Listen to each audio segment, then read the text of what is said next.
একতে ছাগল চুরি করে খাইছে। কি চুরি করছে? করণের বেলা করছে, ভিতরে তার ডর ঢুকিয়া গেছে। রে ছাগল যে চুরি করলাম নাগেশ্বর হুজুরে যে কইলো এই সব বিলে কেয়ামতের ময়দানে হাজির হইব, তো তো খাইছি ধরা।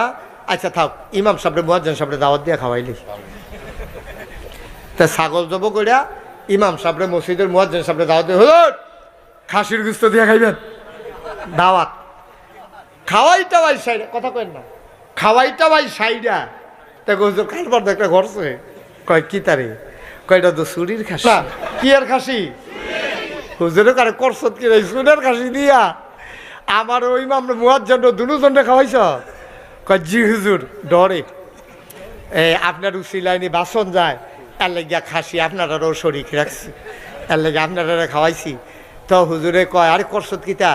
এই খাসি কেয়ামতের ময়দানে উঠবো রে, মালিকেও আইব, আইয়া সেটা তোরে সর্বনাশ করবো। মালিকে কইব আমার খাসি চুরি করছে, আর খাসি আইয়া কইব আমারে চুরি করছে। তা কই হুজুর খাসিটা আইবনি, কেয়ামতের ময়দানে আইবনি? কন কয় আইব। কতে থাকবো নি? কয় যার খাসি তে থাকবো নি? কয় থাকবো। কয় যদি আল্লাহ আল্লাহ করে খাসিটা আইয়ে আর তেও থাহে, আমি কয় ও তোমার খাসি তুমি লইয়া যাও।